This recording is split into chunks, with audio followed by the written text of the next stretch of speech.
ਵਾਹਿਗੁਰੂ ਜੀ ਕੀ ਫਤਿਹ। India की बिपरवादी सरकार बड़ी तेज़ी नाल हिंदू राष्ट्र के अमल में चल रही है। हर तरह की विलक्षणता वखरेवा अनेकता उन्होंने मिटाया जा रहा तो एक फोर्सड जिहड़ा एकसारता लियाती जा रही है। इत्थे जिन्ने भी धार्मिक सभ्याचारक समाजिक या विचारधारक वखरेवे वाले जिन्ने समूह आ जिन्ने भाईचारे आ या बहुजन समाज ने या आदिवासी आ या होर संघर्षशील धिरां आ, उन्हां सारिਆਂ ਦੇ ਵਿੱਚ एक अमल ये सरकार कर रही है कि उन्हां नूं पहलां तां डीफेम ते ह्यूमिलेट कर रही है, उन्होंने बदनाम कर रही है, बेइज्जत कर रही है, फिर उन्होंने टारगेट कर रही है, आइसोलेट कर रही है, उन्होंने एक तरह की घेराबंदी की जा रही है। उस तो नैक्सट स्टैप दे विच उन्होंने टारगेट अटैक किया जा रहा उन्होंने, खास करके उन्होंने जिहड़े संघर्षशील जिहड़े हिस्से ने उन्होंने ते अटैक हो रहा है, उन्होंने जां तां जेल किया जा रहा है या फिर एलिमीनेट किया जा रहा है। ये सारे अमल का मतलब ये है कि एक तरह का इत्थे अपने इंडिया दे विच एक बहुत वड्डा प्रोसैस चल रहा जिहड़ा असीमिलेशन का, जिहड़ा नहीं असीमिलेट हो रहा उन्होंने वो सबजुगेट करके एलिमीनेट कर रहे हैं, नहीं तो असीमिलेशन हो रही है।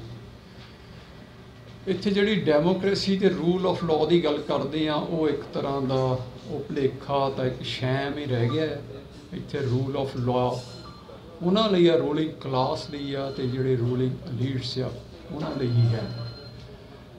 तो जिहड़ी ये आपां गल करिए कि ये जो कुछ हो रहा है ये विच देखिए कि आपां ऑल ओवर देखिए कि मिज़ोरम अपने मणिपुर च देख लो जिस तरीके नाल अपनी बीबियां की बेइज्जती वाली गल या उत्थे रेपिंग या कतलेआम की गल उत्थों लै लो, इत्थे कश्मीर दूसरे सिरे च लै लो, उत्थे एक तरह की जीनोसाइड हो रही है।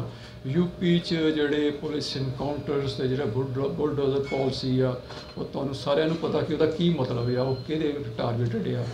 महाराष्ट्र च दलित MP च गुजरात च जो दलितां नाल हो रहा, चंद्रशेखर आज़ाद ते अटैम्प्ट टू किल ते कतल की कोशिश करनी, हरियाणे जो लेटली हो रहा है आपां नूं सब नूं पता कि उहदा की मतलब है। पंजाब च जो हो रहा है खास करके जो लेटेस्ट आ खालसा सिखां विच खालसा एड ते एक तरह का अटैक, इस तो पहला जिहड़े किसान मोर्चे नाल जुड़े जिन्नियां भी धिरां सी, इत्थों तक भी जिहड़े कलाकार भी सी उन्हां ते भी एक तरह का उन्होंने डराउणा धमकाउणा तक घेराबंदी हो रही है। ये सारा बड़ा योजनाबद्ध तरीके नाल हो रहा है। इनू ये कह देना कि सिर्फ इलैक्शनस करके हो रहा, इलैक्टोरल कोई गेम्स करके इत्थे तक सीमित नहीं, इनू घटाउण दी गल आ। ये जो रूलिंग डिस्पेंसेशन आ उहदी एक नीति आ, एक पॉलिसी नीति तहत हो रहा है जिहड़ी बिल्कुल नहीं बदल रहा है, भावें हारदे आ जां जितते आ उस तरीके नाल चल रही है। जो किसान वालियां च उन्होंने पिछे भी करना पिया, पिछे हट के दोबारा सारा कुछ लागू कर रहे हैं। एक बड़ा निश्चित अमल वजों ये सारा हो रहा तो आने वाले समय जी सब तो एक खदशे वाली गल है कि इंडिया एक अखाड़ा बन सकता आ, जिन्ने भी वखरेवे आ अनेकता आ तो जिन्ने डिफरेंसिस आ जिन्ने भाईचारे उन्होंने जीनोसाइड का ये बहुत वड्डा एक एरेना बन सकता है।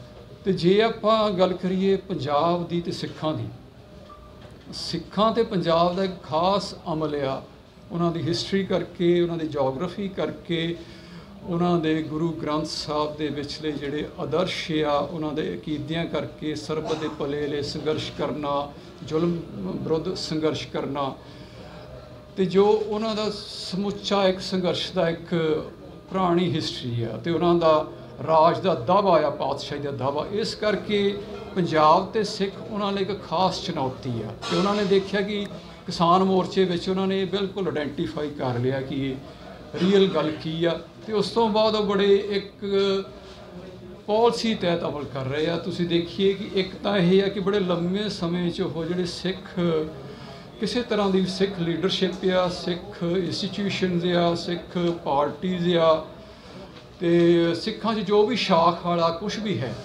ਉਹਨੂੰ ਉਹ ਡਿਸਕ੍ਰੈਡਿਟ ਕਰ ਰਹੇ ਆ। ਤੇ ਤੁਸੀਂ ਦੇਖਿਆ ਕਿ ਪਿਛਲੇ ਲੰਮੇ ਸਮੇਂ 'ਚ ਮੀਡੀਆ 'ਚ ਖਾਸ ਕਰਕੇ ਸੋਸ਼ਲ ਮੀਡੀਆ 'ਚ ਉਹ ਜਿੰਨੇ ਵੀ ਆਪਣੇ ਪੰਥ ਪੰਜਾਬ ਵਿੱਚ ਡਿਫਰੈਂਸਿਸ ਆ, ਵਖਰੇਵੇਂ ਆ, ਜਿੱਥੇ ਰਿਫਟਸ ਹੋ ਸਕਦੀ ਆ ਜਾਂ ਡੀਫੇਮੇਸ਼ਨ ਆ ਜਾਂ ਗੁੰਮਰਾਹ ਕਰਨ ਦਾ ਪ੍ਰੋਸੈਸ ਉਹ ਲਗਾਤਾਰ ਚੱਲ ਰਿਹਾ। ਤੇ ਖਾਸ ਕਰਕੇ ਉਹਨਾਂ ਹਿੱਸਿਆਂ ਵਿਰੁੱਧ ਜਿੱਦਾਂ ਜਿਹੜੇ ਆਜ਼ਾਦੀ ਪੱਖੀ ਆ, ਜਿਹੜੇ ਆਜ਼ਾਦੀ ਨੂੰ ਅਪਣਾਏ ਆ, ਜਿਹੜੇ ਖਾਲਿਸਤਾਨ ਨੂੰ ਅਪਣਾਇਆ, ਜਿੱਦਾਂ ਸੰਤ ਜਰਨੈਲ ਸਿੰਘ ਭਿੰਡਰਾਂਵਾਲੇ ਮਿਲੀਟੈਂਟ ਲੀਡਰਸ਼ਿਪ, ਖਾਲਿਸਤਾਨ ਦੇ ਆਈਡੀਆ, ਇਹਨੂੰ ਖਾਸ ਟਾਰਗੇਟ ਕੀਤਾ ਜਾ ਰਿਹਾ ਹੈ। ਤੇ ਇਸ ਸਾਲ ਦੇ ਸ਼ੁਰੂ ਵਿੱਚ ਜੋ ਆਪਾਂ ਦੇਖੀਏ ਮਾਰਚ ਵਿੱਚ ਜੋ ਹੋਇਆ, ਅਸੀਂ ਉਹਨਾਂ ਬਾਰੇ ਪਹਿਲਾਂ ਹੀ ਇਹ ਸਾਰੀਆਂ ਗੱਲਾਂ ਕਾਫੀ ਚਿਰ ਪਹਿਲਾਂ ਹੀ ਕਰਦੇ ਆ ਰਹੇ ਹਾਂ। ਉਹਦੇ ਵਿੱਚ ਕੀ ਹੋਇਆ ਕਿ ਇਹਨਾਂ ਨੇ ਸਿੱਖਾਂ ਦੀ ਜਿਹੜੀ ਸਮੁੱਚੀ ਇੱਕ ਬਣੀ ਸੀ ਕਿਸਾਨ ਮੋਰਚੇ ਤੇ ਕੋਵਿਡ ਦੌਰਾਨ ਇੱਕ ਸੌਫਟ ਪਾਵਰ ਤੇ ਰੀਅਲ ਕਰੈਕਟਰ ਸਾਰੀ ਦੁਨੀਆ 'ਚ ਆਇਆ ਸੀ, ਉਹਨੂੰ ਤੇ ਟਾਰਗੇਟ ਕਰਨ ਲਈ ਇਹਨਾਂ ਨੇ ਇਹੋ ਜਿਹਾ ਇੱਥੇ ਮਾਹੌਲ ਬਣਾਇਆ ਕਿ ਇੱਥੇ ਇੱਕ ਸਾਈਕੋਲੋਜੀਕਲ ਹਮਲਾ ਕੀਤਾ, ਮਨੋਵਿਗਿਆਨਿਕਸ ਮੀਡੀਆ ਰਾਹੀਂ ਬਹੁਤ ਵੱਡਾ ਸਿੱਖ ਪਛਾਣ ਤੇ ਸਿੱਖ ਅਮਲ ਤੇ। ਫਿਰ ਇੱਥੇ ਫੋਰਸਿਸ ਨੂੰ ਲਿਆ ਕੇ ਫਿਰ ਇੱਥੇ ਮੀਡੀਏ ਨੂੰ, ਹਰ ਤਰੀਕੇ ਦੇ ਮੀਡੀਆ ਨੂੰ ਸਪਰੈਸ ਕਰਕੇ, ਨੌਜਵਾਨਾਂ ਨੂੰ ਪੁਲਿਸ ਥਾਣਿਆਂ 'ਚ ਬੁਲਾ ਕੇ ਉਹਨਾਂ ਨੂੰ ਹਰਾਸ ਕਰਕੇ, ਡਰਾ ਕੇ, ਧਮਕਾ ਕੇ, ਤੇ ਕਾਫੀ ਨੌਜਵਾਨਾਂ ਨੂੰ ਬਹੁਤ ਵੱਡੀ ਗਿਣਤੀ 'ਚ ਇਹ ਸਭ ਕੁਝ ਹੋਇਆ। ਸਾਹਮਣੇ ਬਹੁਤ ਘੱਟ ਆਇਆ ਕਿਉਂਕਿ ਲੋਕਾਂ ਨੇ ਦੱਸਿਆ ਨਹੀਂ, ਮੀਡੀਆ 'ਤੇ ਵੀ ਤੇ ਨੌਜਵਾਨਾਂ 'ਤੇ ਵੀ। ਤੇ ਕੁਛ ਨੌਜਵਾਨਾਂ ਨੂੰ ਇਹਨਾਂ ਨੇ ਬਹੁਤ ਦੂਰ ਪੰਜਾਬ ਤੋਂ ਜਿੱਦਾਂ ਅਸਾਮ ਵਿੱਚ ਭੇਜਿਆ, ਉਹ ਵੀ ਇਸ ਕਰਕੇ ਕਿ ਇੱਕ ਤਰ੍ਹਾਂ ਦਾ ਡਰਾਉਣ ਦਾ, ਧਮਕਾਉਣ ਦਾ ਜਿਹੜਾ ਉਹ ਲਗਾਤਾਰ ਚੱਲ ਰਿਹਾ ਹੈ। ਉਹਦੇ ਨਾਲ ਨਾਲ ਜਿਹੜਾ ਇਹਦਾ ਨੈਕਸਟ ਸਟੈਪ ਆ ਉਹ ਆਲ ਓਵਰ ਵਰਲਡ ਜਿੱਥੇ ਵੀ ਸਿੱਖ ਡਾਇਸਪੋਰਾ ਹੈਗਾ, ਇਹ ਤੇ ਖਾਸ ਕਰਕੇ ਟਾਰਗੇਟ ਜਿਹੜੇ ਖਾਲਿਸਤਾਨ ਵਾਲੇ ਆ, ਜਿਹੜੇ ਪਾਤਸ਼ਾਹੀ ਦਾਅਵੇ ਵਾਲੇ, ਜਿਹੜੇ ਉਹ ਹਿੱਸੇ ਆ, ਜਿਹੜੇ ਸ਼ਾਖ ਵਾਲੇ ਆ, ਜਾਂ ਕੁਛ ਵੀ ਸਮਰੱਥਾ ਤੇ ਕਪੈਸਿਟੀ ਵਧਾਉਣ ਵਾਲੇ ਕ੍ਰੈਡੀਬਲ ਸਿੱਖਾਂ ਦਾ ਕੁਛ ਵੀ ਕਰ ਰਿਹਾ ਕਿਤੇ ਵੀ, ਉਹ ਕੋਈ ਇੱਕ ਬੰਦਾ ਆ ਜਾਂ ਜਥੇਬੰਦੀ ਆ, ਉਹਨਾਂ ਨੂੰ ਖਾਸ ਟਾਰਗੇਟ ਕਰ ਰਹੇ। ਸਾਰੀ ਦੁਨੀਆ ਵਿੱਚ ਦੇਖੋ ਤਾਂ ਪਿਛਲੇ ਸਮਿਆਂ 'ਚ ਜਿਹੜੇ ਸਿੱਧਾ ਹੀ ਪੋਲੀਟੀਕਲ ਅਸੈਸੀਨੇਸ਼ਨਸ, ਜਿਵੇਂ ਹਰਮੀਤ ਸਿੰਘ ਦੀ, ਫਿਰ ਪਾਊ ਪਰਮਜੀਤ ਸਿੰਘ ਪੰਜਮੜ ਦੀ, ਕੈਨੇਡਾ ਵਿੱਚ ਹਰਦੀਪ ਸਿੰਘ ਨਿੱਜਰ ਤੇ ਰਿਪੂਦਮਨ ਸਿੰਘ ਮਲਕ ਦੀ, ਤੇ ਇੰਗਲੈਂਡ ਵਿੱਚ ਅਵਤਾਰ ਸਿੰਘ ਖੰਡੇ ਦਾ ਜਿਸ ਤਰੀਕੇ ਨਾਲ ਭੇਦ ਭਰੇ ਹਾਲਾਤ 'ਚ ਉਹਨਾਂ ਦਾ ਚਲਾਨਾ ਕਰ ਗਏ, ਉਹ ਇੱਕ ਸੋਚਣ ਵਾਲੀ ਗੱਲ ਆ ਕਿ ਇਹ ਡਾਇਰੈਕਟ ਅਟੈਕ ਕਰ ਰਹੇ ਆ।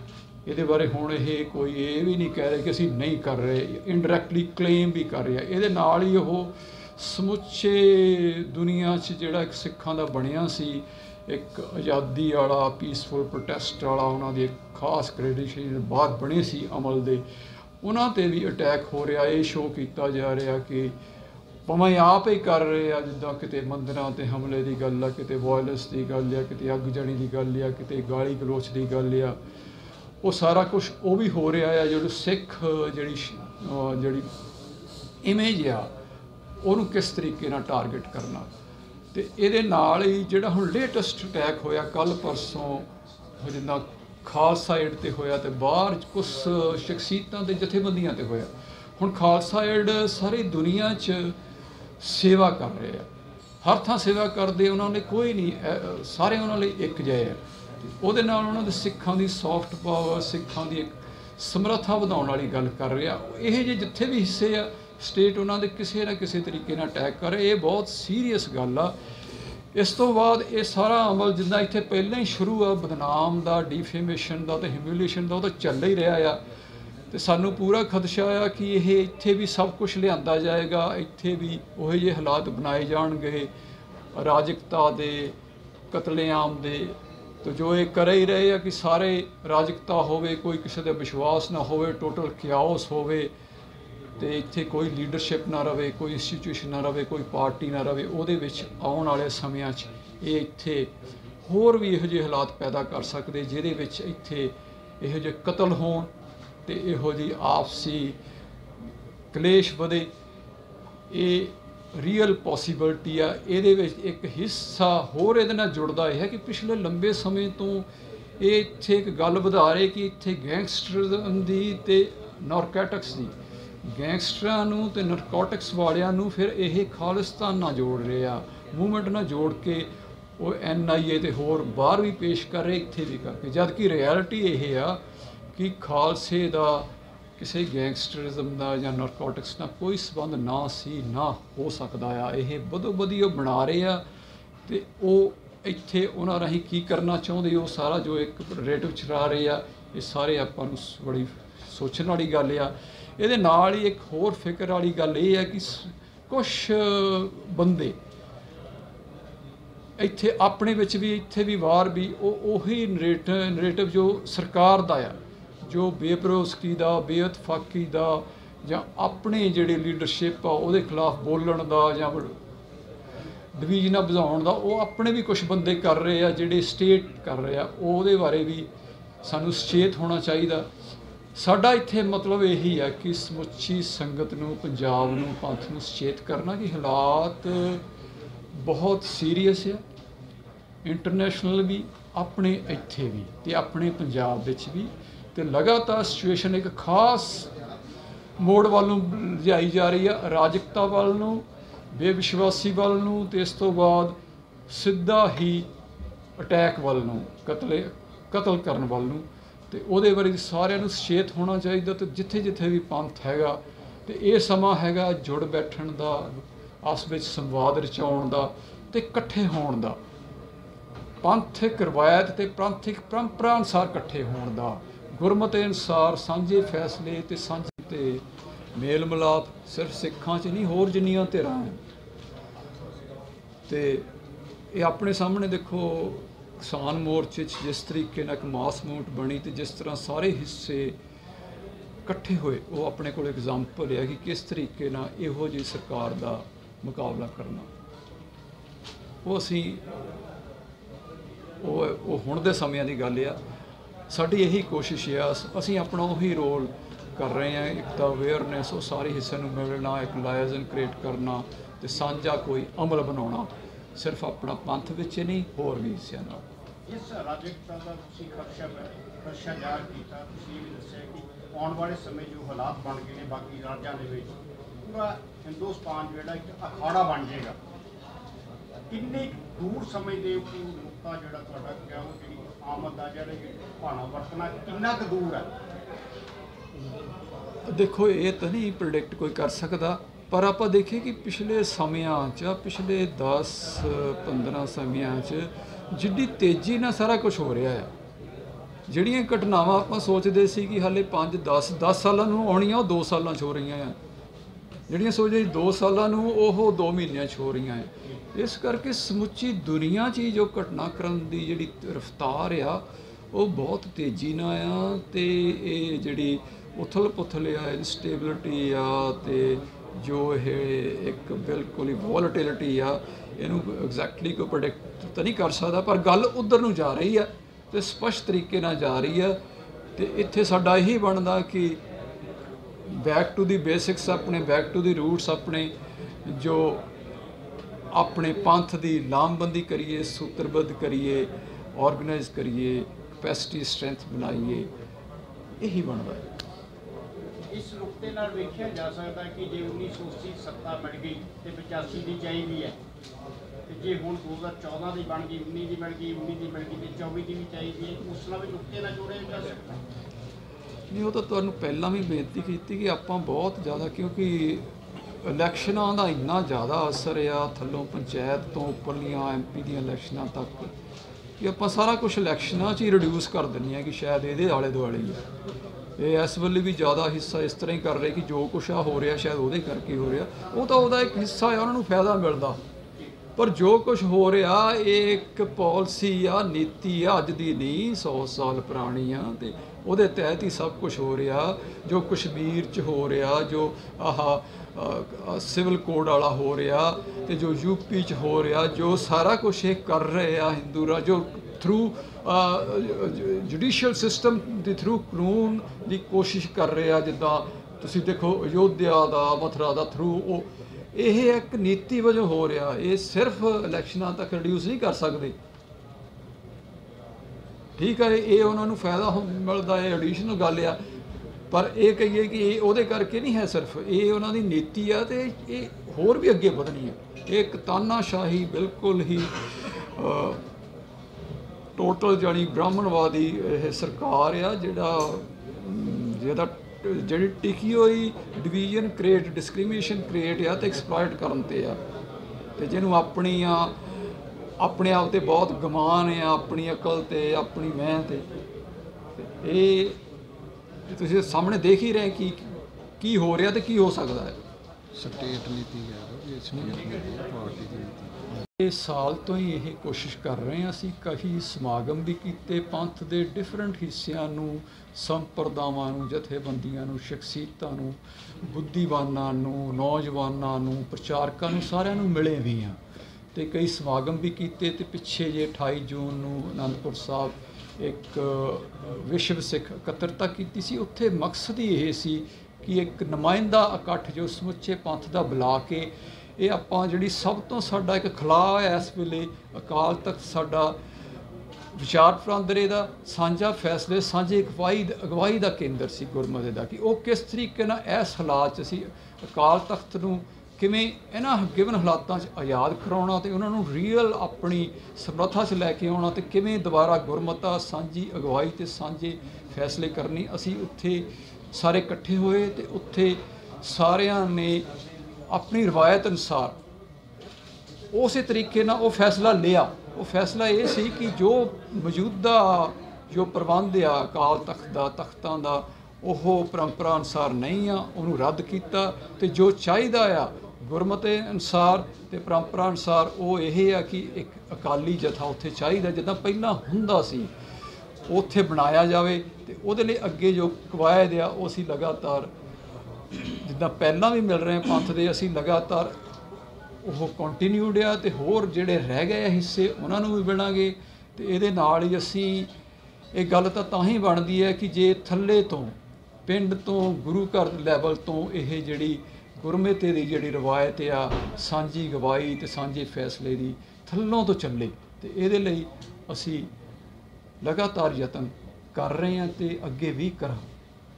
ਜਿਹੜੇ ਸਾਡੇ ਦਾਅਵੇ ਨੇ ਜਿੰਨੀਆਂ ਸਾਡੀਆਂ ਪੰਥਕ ਧਿਰਾਂ ਨੇ ਇਸ ਵੇਲੇ ਮੌਜੂਦ ਨੇ 84 ਤੋਂ ਬਾਅਦ ਦੀ ਗੱਲ ਕਰ ਲਈ 84 ਨੂੰ ਪਹਿਲਾਂ ਛੱਡ ਦਈਏ ਉਸ ਤੋਂ ਬਾਅਦ ਜਿੰਨੀਆਂ ਸਾਡੀਆਂ ਪੰਥਕ ਧਿਰਾਂ ਨੇ ਅਸੀਂ ਸਾਰੇ ਹੀ ਦਾਅਵਾ ਕਰਦੇ ਸਾਡਾ ਨਿਸ਼ਾਨਾ ਇੱਕ ਹੈ ਜੀ ਨਿਸ਼ਾਨਾ ਇੱਕ ਆ ਮਿਸ਼ਨ ਇੱਕ ਆ ਮਕਸਦ ਇੱਕ ਆ ਸਾਡੀ ਅਪਰੋਚ ਜਿਹੜੀ ਆ ਪਹੁੰਚ ਜਿਹੜੀ ਆ ਉਹ ਵੀ ਇੱਕੋ ਹੀ ਆ ਵੀ ਅਸੀਂ ਗੁਰੂ ਗ੍ਰੰਥ ਸਾਹਿਬ ਤੱਕ ਸਿਧਾਂਤ ਜਿੱਥੋਂ ਤੱਕ ਇੱਕ ਏਕਤਾ ਦੀ ਗੱਲ ਕੀਤੀ ਆ ਵੀ ਅਸੀਂ ਕਹਿੰਦੇ ਘੱਟੋ ਘੱਟ ਗੁਰੂ ਗ੍ਰੰਥ ਸਾਹਿਬ ਤੱਕ ਤੇ ਸਾਡੀ ਇੱਕ ਸਹਿਮਤੀ ਬਣ ਜਾਵੇ ਉਹਦੇ ਸਿਧਾਂਤ ਗੁਰਮਤਿ ਦੇ ਸਿਧਾਂਤ ਕੀ ਕਾਰਨ ਹੈ ਕਿ 39 ਸਾਲ ਬੀਤ ਜਾਣ ਤੇ ਵੀ ਅਸੀਂ ਇਕੱਠੇ ਨਹੀਂ ਹੋ ਸਕਦੇ। ਉਹ ਕਾਰਨ ਇਹ ਹੈ ਕਿ ਜੀ ਅਸੀਂ ਇਕੱਠੇ ਕਰਨ ਦੇ ਤਰੀਕੇ ਅਸੀਂ ਹੋਰਨਾਂ ਦੇ ਅਪਣਾਉਂਦੇ ਰਹੇ। ਜਦੋਂ ਤੋਂ ਅੰਗਰੇਜ਼ਾਂ ਨੇ ਸਾਨੂੰ ਹਰਾਇਆ ਉਹਨਾਂ ਨੇ ਸਾਡਾ ਜੋ ਗਿਆਨ ਪ੍ਰਬੰਧ ਆ ਸਾਡੀ ਐਜੂਕੇਸ਼ਨ ਸਾਡਾ ਸਾਰੀ ਪਰੰਪਰਾ ਉਹਨੂੰ ਨਸ਼ਟ ਕਰ ਦਿੱਤਾ ਤੇ ਆਪਣਾ ਸਾਡੇ ਤੇ ਲਾਗੂ ਕਰ ਦਿੱਤਾ ਤੇ ਉਸ ਤੋਂ ਬਾਅਦ ਅਸੀਂ ਉਹਨੂੰ ਵੀ ਫੋਲੋ ਕਰ ਰਹੇ ਸੀ ਜੋ ਆਹ ਪਿਛਲੇ ਸਮਿਆਂ ਜੋ ਸੰਘਰਸ਼ ਵੀ ਕਰ ਰਹੇ ਆ ਉਹ ਵੀ ਉਹਨਾਂ ਦੇ ਤਰੀਕਿਆਂ ਨਾਲ ਹੀ ਕਰ ਰਹੇ ਆ ਉਹਨਾਂ ਦੀ ਬਣਾਈਆਂ ਗਰਾਊਂਡਸ ਕਰ ਰਹੇ ਆ ਤੇ ਜਿਹੜੀ ਅਸੀਂ ਏਕਤਾ ਦੀ ਵੀ ਕੋਸ਼ਿਸ਼ ਕਰ ਰਹੇ ਆ ਉਹ ਵੀ ਉਹਨਾਂ ਦੇ ਅਨੁਸਾਰ ਹੀ ਕਰ ਰਹੇ ਆ ਜਿੱਦਾਂ ਉਹ ਇੱਕ ਇਲੈਕਸ਼ਨਾਂ 'ਚ ਬਹੁਮਤ ਵਾਲੀ ਤਾਂ ਜਿਹਨਾਂ ਦੇ ਆਗੂ ਚੁਣਨ ਦੇ ਤਰੀਕੇ ਵੀ ਅਸੀਂ ਉਹੀ ਲੈ ਰਹੇ ਹਾਂ ਡਿਸੀਜਨ ਉਹ ਵੀ ਬਹੁਮਤ ਵਾਲੇ ਲੈ ਰਹੇ ਹਾਂ। ਅਸੀਂ ਆਪਣੇ ਛੱਡੀ ਰੱਖੇ ਆ ਆਪਾਂ ਕੀ ਕਰਦੇ ਰਹੇ ਕਿ ਬੰਦਿਆਂ 'ਚ ਏਕਤਾ ਕਰ ਲਓ ਧੜਿਆਂ 'ਚ ਏਕਤਾ ਕਰ ਲਓ ਪਿਛਲੇ 39 ਸਾਲਾਂ 'ਚ ਉਹ ਹੋ ਰਿਹਾ ਆ ਤੇ ਉਹਦਾ ਕੋਈ ਰਿਜ਼ਲਟ ਨਹੀਂ ਨਿਕਲਿਆ ਆਪਣੇ ਸਾਹਮਣੇ ਆ ਤੇ ਸਾਡੀ ਇਹੀ ਬੇਨਤੀ ਆ ਕਿ ਅਸੀਂ ਆਪਣੀ ਪਰੰਪਰਾ ਵੱਲ ਨੂੰ ਗੁਰੂ ਵੱਲ ਨੂੰ ਮੁੜੀਏ। ਅਸੀਂ ਅਨੰਦਪੁਰ ਸਾਹਿਬ ਇਹੀ ਯਤਨ ਕੀਤਾ ਸਾਡੀ ਇਹੀ ਬੇਨਤੀ ਕਿ ਇਹ ਅਸੀਂ ਕਰਕੇ ਦਿਖਾਇਆ ਉੱਥੇ ਰੀਅਲ ਗੱਲ ਇਹ ਨਹੀਂ ਕਿ ਫੈਸਲਾ ਕੀ ਹੈ ਰੀਅਲ ਗੱਲ ਇਹ ਆ ਪ੍ਰੋਸੈਸ ਕਿ ਉਹ ਜਿਹੜਾ ਤਰੀਕਾ ਕੀ ਆ ਏਕਤਾ ਦਾ ਉਹ ਤਰੀਕਾ ਹੈ ਗੁਰੂ ਦੀ ਹਜ਼ੂਰੀ ਵਿੱਚ ਪੰਜ ਸਿੰਘਾਂ ਦੀ ਅਗਵਾਈ ਵਿੱਚ ਨੁਮਾਇੰਦਾ ਇਕੱਠ ਉੱਥੇ ਸਾਂਝਾ ਫੈਸਲਾ ਕਰੇ ਤੇ ਉੱਥੇ ਆਪਣੇ ਧੜੇ ਤੇ ਆਪਣੀ ਸ਼ਖਸੀਅਤਾਂ ਨੂੰ ਬਾਹਰ ਛੱਡ ਕੇ ਆਵੇ ਤਿਆਗ ਨਾ ਆਵੇ ਗੁਰੂ ਨੂੰ ਅੱਗੇ ਰੱਖ ਕੇ ਪੰਥ ਅਵਲ ਕਰਕੇ ਆ ਕੇ ਅਸੀਂ ਪਹਿਲਾਂ ਇਸ ਤਰੀਕੇ ਨਾਲ ਨਹੀਂ ਕਰਦੇ ਰਹੇ ਸਾਡੇ 'ਚ ਕਮੀ ਆ ਅਸੀਂ ਆਪਣੀ ਪਰੰਪਰਾ ਨੂੰ ਆਪਣੀ ਜੁਗਤ ਨੂੰ ਆਪਣੇ ਅਸਲ ਨੂੰ ਛੱਡ ਕੇ ਅਸੀਂ ਜਿਨ੍ਹਾਂ ਨੇ ਸਾਨੂੰ ਗੁਲਾਮ ਬਣਾਇਆ ਤੇ ਜਿਨ੍ਹਾਂ ਦੀ ਗੁਲਾਮੀ 'ਚ ਅਸੀਂ ਅੱਜ ਤੱਕ ਜਾ ਰਹੇ ਹਾਂ ਅਸੀਂ ਉਹਨਾਂ ਦੇ ਹੀ ਤਰੀਕਿਆਂ ਨੂੰ ਫੋਲੋ ਕਰ ਰਹੇ ਹਾਂ। ਇਹ ਕਾਰਨ ਹੈ ਕਿ ਅਸੀਂ ਨਹੀਂ ਪਹੁੰਚ ਰਹੇ ਸਿਰੇ ਤੱਕ। ਤੁਹਾਡੀ ਅਪਰੋਚ ਤੁਹਾਡੀ ਜਿਹੜੀ ਪਹੁੰਚ ਹੈ ਉਹ 20 ਅਕਤੂਬਰ 2022 ਤੋਂ ਸ਼ੁਰੂ ਹੁੰਦੀ ਹੈ ਤੁਸੀਂ ਸਮੁੱਚੀ ਤਰ੍ਹਾਂ ਇੱਕ ਸਿਧਾਂਤ ਦੇ ਅਨੁਸਾਰ ਇਕੱਠੇ ਕਰਨ ਦੀ ਕੋਸ਼ਿਸ਼ ਕੀਤੀ ਹੈ ਕਿੰਨੀ ਕੁ ਸਫਲਤਾ ਹੈ ਕਿੰਨੇ ਕੁ ਤਰ੍ਹਾਂ, ਕਿਉਂਕਿ ਅਜੇ ਵੀ ਸਾਨੂੰ ਸਾਫ਼ ਨਜ਼ਰ ਆ ਰਿਹਾ ਕਿ ਅਜੇ ਵੀ ਜਿੱਦਾਂ ਤੁਸੀਂ ਕਿਹਾ ਕਿ ਆਪੋ ਆਪਣਾ ਸਾਰਾ ਹਰ ਕੋਈ ਆਪੋ ਆਪਣੀ ਗੱਲ ਕਹੀ ਜਾ ਰਿਹਾ ਹੈ, ਲੇਕਿਨ ਕਿਤੇ ਨਾ ਕਿਤੇ ਮਿਲ ਬੈਠਣ ਤਾਂ ਵਿਧੀ ਵਿਧਾਨ ਦੀ ਬਣਾ ਰਹੇ। ਕਿੰਨੀ ਕੁ ਸਫਲਤਾ ਮਹਿਸੂਸ ਕਰਦੇ ਹੋ ਕਿ ਕਿੰਨੀ ਕੁ ਸਫਲਤਾ ਹੋ ਚੁੱਕੀ ਹੈ, ਕਿਉਂਕਿ ਤੁਸੀਂ ਨਿੱਜੀ ਤੌਰ ਤੇ ਵਿਚਰ ਰਹੇ? ਦੇਖੋ, ਸਾਡਾ ਕੰਮ ਆ, ਸਿੱਖ ਦਾ ਕੰਮ ਆ ਯਤਨ ਕਰਨਾ, ਲਗਾਤਾਰ ਯਤਨ ਕਰਨਾ, ਸਿਰ ਨੀਵਾਂ ਕਰਕੇ ਗੁਰੂ ਦੀ ਆਗਿਆ 'ਚ, ਉਹ ਅਸੀਂ ਕਰ ਰਹੇ ਹਾਂ। ਸਾਡੇ ਅਨੁਸਾਰ ਬਹੁਤ ਵਧੀਆ ਰਿਸਪੌਂਸ ਮਿਲ ਰਿਹਾ ਸੰਗਤਾਂ ਵਿੱਚ। ਸੰਗਤਾਂ ਨੂੰ ਪਤਾ, ਈਵਨ ਜਿਹੜੇ ਲੀਡਰਸ਼ਿਪ ਵੀ ਆ ਧਾਰਮਿਕ ਜਾਂ ਪੋਲੀਟਿਕਲ, ਉਹਨਾਂ ਨੂੰ ਵੀ ਪਤਾ ਕਿ ਅਸਲ ਗੱਲ ਇਹ ਹੈ, ਸਭ ਨੂੰ ਪਤਾ ਹੈ। ਤੇ ਸਭ ਨੂੰ ਇਹ ਵੀ ਪਤਾ ਜੋ ਇਸ ਵੇਲੇ ਦਾ ਸਟੇਟ ਆ, ਉਹ ਸਾਰੀ ਪੋਲੀਟੀਕਲ ਰਿਲੀਜੀਅਸ ਲੀਡਰ ਕੀ ਤਖਤ ਆ, ਕੀ SGPC, ਕੀ ਅਕਾਲੀ ਦਲ, ਸੀ ਸਾਰਿਆਂ ਨੂੰ ਉਹ ਘੇਰੇ 'ਚ ਲੈ ਰਹੀ ਆ, ਸਾਰਿਆਂ ਨੂੰ ਖੋਲ ਰਹੀ ਆ, ਕਿਸੇ ਨੂੰ ਨਹੀਂ ਛੱਡਣਾ। ਸਭ ਨੂੰ ਰਿਐਲਿਟੀ ਦਾ ਪਤਾ ਆ, ਪਰ ਇੰਨਾ ਲੰਮਾ ਸਮਾਂ ਹੋ ਗਿਆ ਇੱਕ ਪ੍ਰੈਕਟਿਸ ਨੂੰ, ਉਹਦੀਆਂ ਆਦਤਾਂ ਪੈ ਗਈਆਂ ਬਹੁਤ ਡੂੰਘੀਆਂ, ਇਸ ਕਰਕੇ ਸਮਾਂ ਲੱਗ ਰਿਹਾ ਆ। ਪਰ ਅਸੀਂ ਲਗਾਤਾਰ ਯਤਨ ਜੋ ਗੁਰੂ ਵਾਲਾ ਉਹ ਕਰਦੇ ਰਵਾਂਗੇ। ਬਹੁਤ ਵਧੀਆ ਰਿਸਪੌਂਸ ਮਿਲ ਰਿਹਾ, ਜਿਹੜਾ ਰੀਅਲ ਦਾ ਮੈਟਰ ਕਰਦਾ ਥੱਲੇ ਸੰਗਤ 'ਚ ਰਿਸਪੌਂਸ ਬਹੁਤ ਵਧੀਆ ਆ। ਗੁਰੂ ਸਫਲਤਾ ਦੇਵੇਗਾ। ਤੁਸੀਂ ਕਿਹਾ ਕਿ ਇਹਦੀ ਕੋਈ ਬਹੁਤੀ ਭੂਮਿਕਾ ਨਹੀਂ ਗੀ, ਇਹ ਉਹਦਾ ਹੀ ਹਿੱਸਾ ਹੈ, ਇਹਦੀ ਆਪਣੀ ਨਹੀਂ ਹੈ ਕੋਈ। ਜੋ ਇੱਥੇ ਪੰਜਾਬ 'ਚ ਜੋ ਹੋ ਰਿਹਾ ਆ, ਜੋ ਪਾਲਿਸੀਜ਼ ਚੱਲ ਰਹੀਆਂ, ਉਹ ਸੈਂਟਰ ਦੀਆਂ ਆ। ਇੱਥੇ ਕੋਈ ਕਾਂਗਰਸ ਹੋਵੇ, ਅਕਾਲੀ ਹੋਵੇ, ਆਪ ਹੋਵੇ, ਕੋਈ ਮੈਟਰ ਨਹੀਂ ਕਰਦੇ। ਕੋਈ ਨਹੀਂ ਅੱਗੇ ਖੜਦਾ ਜਿੱਥੇ ਰੀਅਲ ਗੱਲ, ਜਿੱਥੇ ਸਟੇਟ ਦੀ ਗੱਲ, ਸਿਕਿਉਰਿਟੀ ਦੀ ਆਉਂਦੀ, ਉਹ ਕੋਈ ਵੀ ਭਾਵੇਂ ਅਕਾਲੀ ਸੀ, ਕਾਂਗਰਸ ਸੀ, BJP, ਪਾਪ, ਬਿਲਕੁਲ ਇੱਕੋ ਹੀ ਆ ਪਾਲਿਸੀ ਉਹਨਾਂ ਦੀਆਂ, ਕੋਈ ਡਿਫਰੈਂਸ ਨਹੀਂ। ਜੋ ਸਟੇਟ ਤੋਂ ਹੋਮ ਮਿਨਿਸਟਰੀ ਤੋਂ ਆਉਂਦਾ ਉਹੀ ਫੋਲੋ ਹੁੰਦਾ ਆ। ਇਹਨਾਂ ਦਾ ਕੋਈ ਬਹੁਤਾ ਹੈ ਨਹੀਂ ਗਾ, ਇਹ ਉਸ ਤਰ੍ਹਾਂ ਹੀ ਚੱਲਦਾ।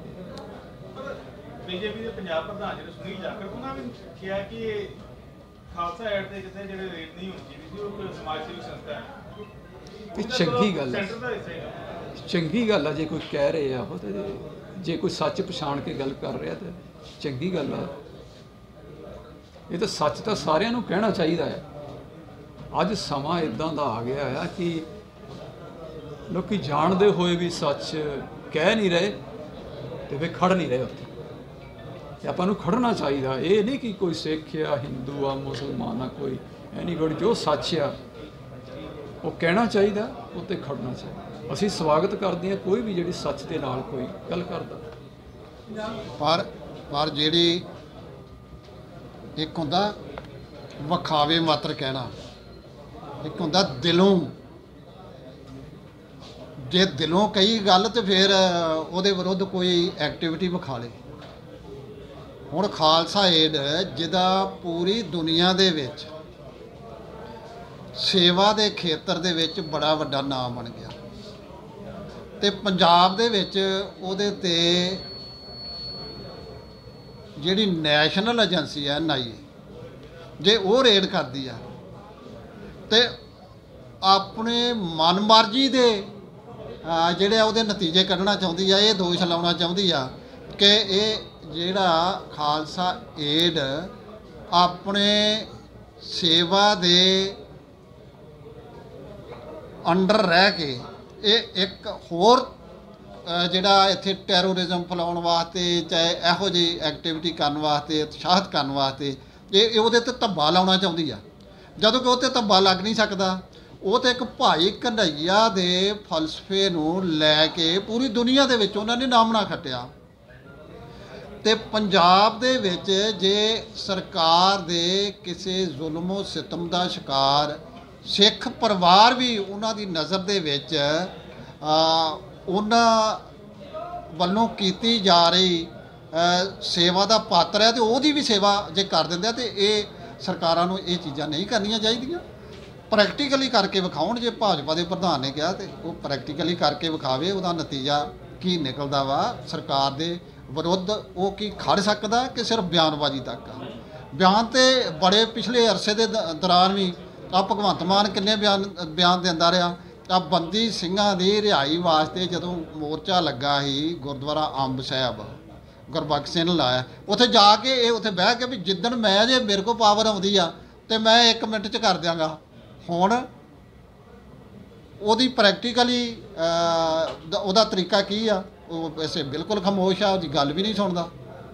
इस करके प्रैक्टिकल की करते आ छलावे मात्र बयानबाजी बड़ी हुंदी है पर अहीं ਜਿਹੜਾ कोई भी बयान दिंदा वा जे वो चंगा दिलों बयान दिंदा ਉਹਦਾ ਅਸੀਂ स्वागत करने आ पर प्रैक्टिकली भी अगे वेखना चाਹੁੰਦੇ ਆ कि ਉਹਦੇ ਉੱਤੇ ਅੱਗੇ ਕਾਰਵਾਈ ਕੀ ਸੈਂਟਰ ਦੀਆਂ ਵਧੀਕੀਆਂ ਖਿਲਾਫ ਆਪ ਜੀ ਨੇ ਸਾਰਿਆਂ ਨੂੰ ਕਿਹਾ ਪੰਥਕ ਧਿਰਾਂ ਇਕੱਠੀਆਂ ਹੋਣ ਜਦੋਂ ਤੱਕ ਪੰਥਕ ਧਿਰਾਂ ਇਕੱਠੀਆਂ ਨਹੀਂ ਹੁੰਦੀਆਂ ਉਦੋਂ ਤੱਕ ਲਾਈਨ ਆਫ ਐਕਸ਼ਨ ਕੀ ਹੋਏਗਾ ਇਹਦੇ ਵਿਰੋਧ ਦੇ ਵਿੱਚ ਪੰਥ ਸੇਵਾ ਹੁਣ ਵੇਖੋ ਖਾਲਸੇ ਦਾ ਖਾਲਸਾ ਕਾਲ ਪੁਰਖ ਦੀ ਫੌਜ ਆ ਇਹਨੇ ਸਿਰਫ ਆਪਣੇ ਵਾਸਤੇ ਨਹੀਂ ਲੜਨਾ ਆਪਣੀ ਕੌਮ ਵਾਸਤੇ ਨਹੀਂ ਜਿੱਥੇ ਵੀ ਕਿਤੇ ਕੋਈ ਜ਼ੁਲਮੋ ਸਿਤਮ ਕਿਸੇ ਨਾਲ ਨਿਆਂ ਹੁੰਦਾ ਵਾ ਧੱਕਾ ਹੁੰਦਾ ਵਾ ਇਹਦਾ ਫਰਜ਼ ਬਣਦਾ ਵਾ ਕਿ ਸਾਰਿਆਂ ਵਾਸਤੇ ਲੜੇ ਜਿੰਨਾ ਚਿਰ ਸਾਡੇ 'ਚ ਪੂਰੀ ਇੱਕ ਸੁਰਤਾ ਨਹੀਂ ਆਉਂਦੀ ਇਹ ਇੱਕ ਸੁਰਤਾ ਨਾ ਆਉਣ ਦਾ ਕਾਰਨ ਵੀ ਸੈਂਟਰ ਦੀਆਂ ਸਿੱਖਾਂ ਨਾਲ ਤੇ ਪੰਜਾਬ ਨਾਲ ਵੈਰ ਭਾਵਨਾ ਨਾਲ ਘੜੀਆਂ ਨੀਤੀਆਂ ਨੇ ਉਹ ਆਪਣੀਆਂ ਨੀਤੀਆਂ ਨੂੰ ਲਾਗੂ ਕਰਨ ਵਾਸਤੇ ਕਿਸੇ ਨੂੰ ਉਕਸਾਉਂਦੇ ਨੇ ਕਿਸੇ ਨੂੰ ਡਰਾਉਂਦੇ ਨੇ ਕਿਸੇ 'ਤੇ ਪ੍ਰਭਾਵ ਪਾਉਂਦੇ ਨੇ ਤੇ ਕਿਸੇ ਨੂੰ ਦੂਰ ਕਰਦੇ ਇਹ ਉਹ ਨੀਤੀ ਨੂੰ ਸਾਨੂੰ ਹਰ ਸਿੱਖ ਨੂੰ ਸਮਝਣਾ ਚਾਹੀਦਾ ਤੇ ਜੋ ਪਿੱਛੇ ਹੋ ਚੁੱਕਾ ਵਾ ਅਸੀਂ ਪਿਛਾਂਹ ਨੂੰ ਵੇਖਣ ਦੀ ਬਜਾਏ ਸਾਨੂੰ ਗਾਂਹ ਵੇਖਣਾ ਚਾਹੀਦਾ ਕਿ ਅੱਗੇ ਕਿਹੜੀਆਂ ਚੁਣੌਤੀਆਂ ਜਿਹੜੀਆਂ ਪਿੱਛੇ ਚੁਣੌਤੀਆਂ ਸੀ ਉਹਦਾ ਮੁਕਾਬਲਾ ਕੀਤਾ ਇੱਕ ਇਤਿਹਾਸ ਸਿਰਜਿਆ ਜਿਹੜੀਆਂ ਅੱਗੇ ਚੁਣੌਤੀਆਂ ਨੇ ਉਹ ਸਾਰਿਆਂ ਨੂੰ ਇੱਕ ਸੁਰਤਾ ਦੇ ਨਾਲ ਉਹਨਾਂ ਚੁਣੌਤੀਆਂ ਦਾ ਮੁਕਾਬਲਾ ਕਰਨ ਵਾਸਤੇ ਅੱਗੇ ਵਧਣਾ ਚਾਹੀਦਾ ਪਰਸਨੈਲਿਟੀ ਕਲੈਸ਼ ਈਰਖਾ ਦਵੈਸ਼